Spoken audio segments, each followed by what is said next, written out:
Look, chat, the rich guy who lives in this fancy apartment is secretly a pervert who gropes college girls. As soon as I stepped out of the elevator, my neighbor Yvonne Shaw cornered me at the door. She tugged at her collar while crying to the camera. Chat, this is where the guy lives. Just now in the elevator, he covered my mouth and groped me all over. If the elevator door hadn't opened in time, he would have dragged me back to his place. The comments section exploded, the screen filled with curses aimed at my husband, but later, in court, when they saw my husband who had lost both arms saving someone 5 years ago, they were all dumbfounded. Chapter: the day I moved into Riverfront Residences, I became public enemy #1 in the entire community. It all started with my neighbor, the influencer sexy innocent Yvonne, who had over 1 million followers on TikTok right now. She was holding a phone stand right outside my door, crying her eyes out, making people sympathize with her. Chat, I can't take it anymore. I thought there were only good people in this community, but it turns out there's a right animal living here. Yvonne tugged at her collar, which was already as low as it could go, showing off loads of skin and some pretty shocking red marks on her neck. She pointed at my tightly shut door, yelling, "The man who lives in this apartment looks like a nice guy, but half an hour ago, he molested me in the elevator." He knew there was no signal in the elevator, so he not only verbally harassed me, he also pinned me to the wall. He used his hand to clamp my mouth shut, and with the other hand he tried to rip my dress. If the elevator door hadn't opened just in time, I would've.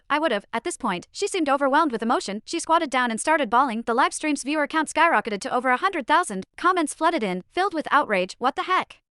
How could he be so brazen in broad daylight? Rich people like that are the worst. They think they can do whatever they want just because they have a bit of money. Call the police. You must report this. Lock that pervert up. The wife can't be any good either, letting her husband get away with this. She's just hiding inside like a coward. Outside, Yvonne's mother, Jenny Shaw, turned up too. This old lady could act even better than her daughter. She banged on the door and wailed into a megaphone, "Open up. You have the guts to do bad things but don't have the guts to open the door. Look, everyone, this is the animal living in Unit 2801. He harassed my daughter who just turned 20. What a scumbag. If you won't come out, I'll kill myself at your door." The noise was giving me a headache. I put down the hot towel I was holding and looked at my husband, Chris Gomez, who was lying on the physiotherapy bed and hooked up to a breathing machine. Though he could not speak, his eyes were full of worry.